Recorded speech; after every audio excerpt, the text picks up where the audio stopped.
You're listening to the Cambridge Insider Podcast. On today's episode, hosts Mariah and Stephen discuss the current international student market in Canada and what that means for the market as a whole. Today's episode is sponsored by York School. Since 1959, this California school has created an exceptional college prep experience for our youth, inspiring them to develop intellectual curiosity, challenging them to create and try new things, and preparing them to be passionate contributors in college and in life. Thanks for listening.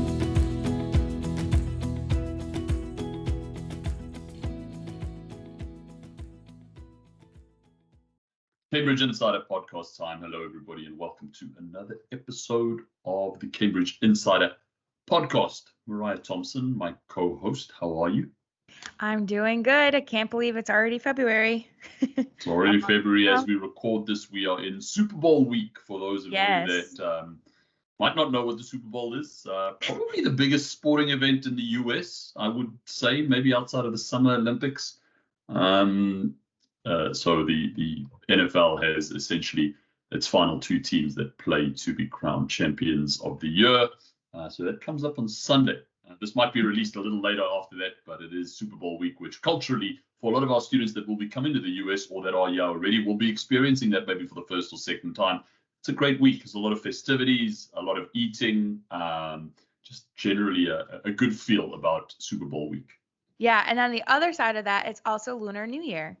There we go. Celebrated mostly on Saturday, although they celebrate it all week long. Sometimes it feels like all month long, which who doesn't want a week-long celebration? So happy Lunar New Year to all of our listeners as well. Absolutely. To those of to the extended Cambridge family, agents, yes. Family, students, if you are celebrating and if you are visiting family, be safe and enjoy this wonderful time together. We wish you all the very best from Cambridge Network side. Mariah, this week I'm excited because you and I try as much as we can where we can find a gap to sort of have a look at trends in the international market, research and read up articles, on a weekly, if not bi-weekly basis. And we've come across some really interesting stuff this last week. Yeah. And if you are a consistent listener with us, you know that I typically find things. And I want to say, Stephen is the one that found this article and this stat and this trend. So it's good stuff on Stephen's end. I'm just trying to keep up with you. Talk to us a little bit, because although I found it, you were really one to sort of deep dive into this article. We'll attach it in the show notes, but it makes for a really good and interesting episode that we do want to bring to your attention. So Mariah, tell us a little bit about sort of what we're looking at here. Yeah, so we're going to be looking at an article released by Apple News, and they were just talking about the trend that's happening in Canada right now in regards to international students as a whole. They have had no limit on like how many visas they were approving and how many students were allowed to come in. But unfortunately, that has really taken a toll on the rest of the community. It has affecting housing. They're on housing shortage. It's increased all their rent on all their housing. And so as a result in that, the Canadian government has put a 2-year cap on the amount of students. And so currently they have about 1 million international students, and from their 2-year cap, it's gonna cut down about a third of the amount of students that they're gonna allow into Canada to be an international student.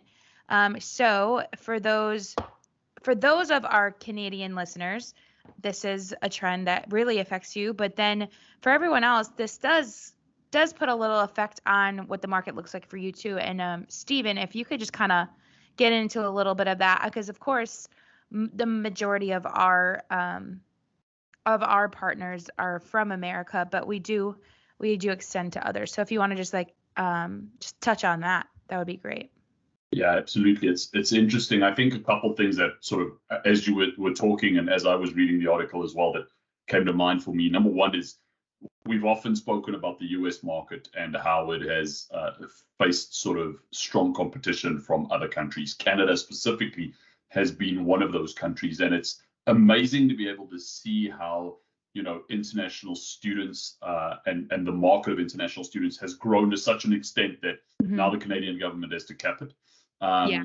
I think I read in the article that at this stage it's a $16 billion a year, contributed to the economy. So that's a huge sum of money. But what it does show me is that the international market and international students is a thriving economy. It's a thriving opportunity in the event where you can price really, really well and you can meet those market sort of needs and demands. And that's something that we've been talking about just as a pricing model for quite some time. The US has tended to be priced a little bit higher, and with inflation, we continue to sort of raise those prices. Whereas Canada historically has come in significantly less than that, and they've seen the boom of that. They've seen the effects that the US probably saw, 10, 15 years ago with international education. So I think that's a good sign overall for the market. It shows that the market is there. It shows that there's a need in the West to have institutions that are priced really, really fairly, and that are catching the attention of their students. What does that mean for us in the US specifically? We will 100% see,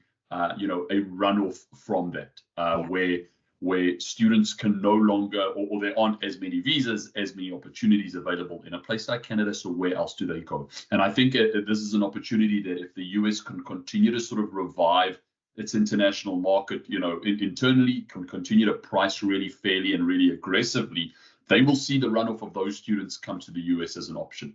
Many of those Canadian students are students that I think would likely have wanted to come to the US, but for cost reasons have ended up in Canada. So we will see that if you are priced fairly, that many of those students will end up coming to the US. So that's an opportunity, and it comes at the right time because we're in February. If we think about the academic year, if we think about the recruitment year for the fall of 24 season, the next 4 or 5 months are going to be really, really crucial in terms of how do you position your program, where do you price your program out at, how aggressive are you with marketing your program as well. So those are a couple of things that absolutely stood out for me.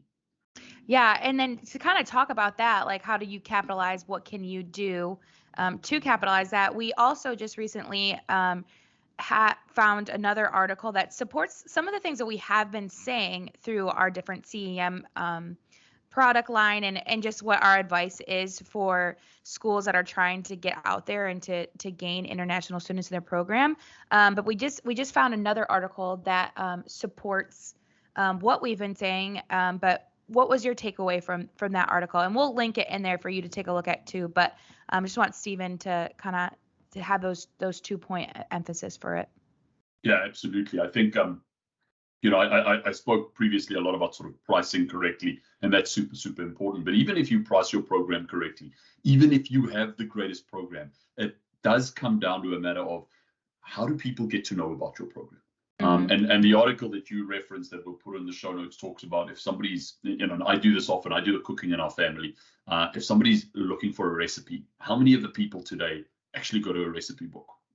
Right. And there's sort of a little story around it, right? If I want a recipe, any recipe, you Google that recipe, right? You just say, hey, I want to make a pesto pasta. How do I make that? You Google it, it'll tell you how to do it. It'll give you, several different options. And it points to the fact that the digital landscape is really where people exist these days and how important it is to be a part of that digital landscape. So yes, price correctly in order to catch this sort of runoff and, from Canada, but also to catch this peak enrollment season that we're going into. But more importantly, almost is how do you catch the attention? And it really is about getting involved in digital. How can I market my program so that more and more people can see that I'm priced correctly, so more and more people can see the value in my program?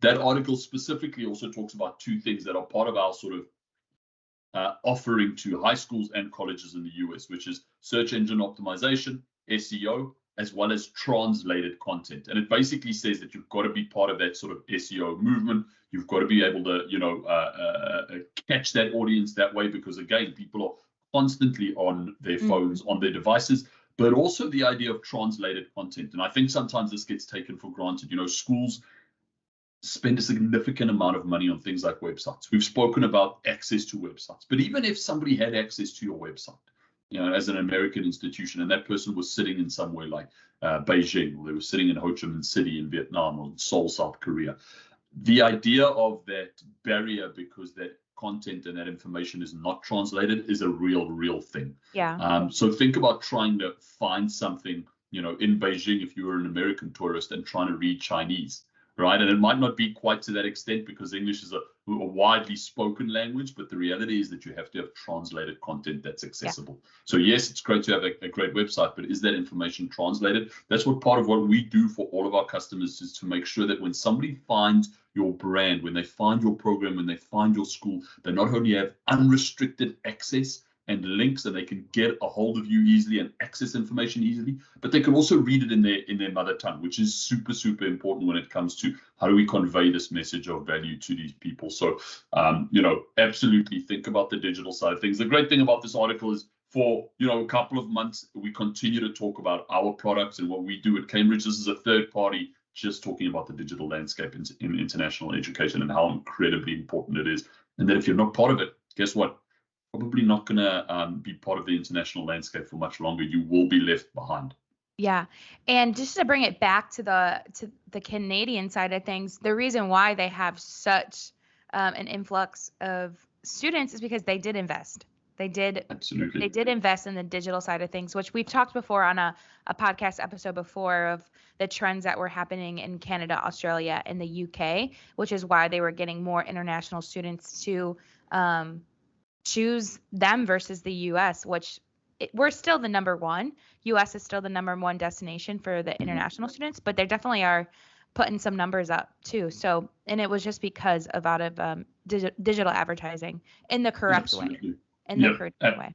100%. And, weekly we have conversations with partners, some who are invested in our digital offerings, some who are not. And we're happy to have that conversation. I've seen a lot lately as we start to move into this peak enrollment season, and the domestic numbers are starting to become a little bit more clear for schools and school programs, that schools have the question of, where can we get more students from? How can we access these students? And our answer remains, you've got to be part of that digital sort of cycle. However you do it, you really have to consider being and investing and being part of that digital side of things. And some schools, unfortunately, I think are still taking a little while to understand and really grasp that. I've got some schools that say to me, we're not going to invest, or we can't invest.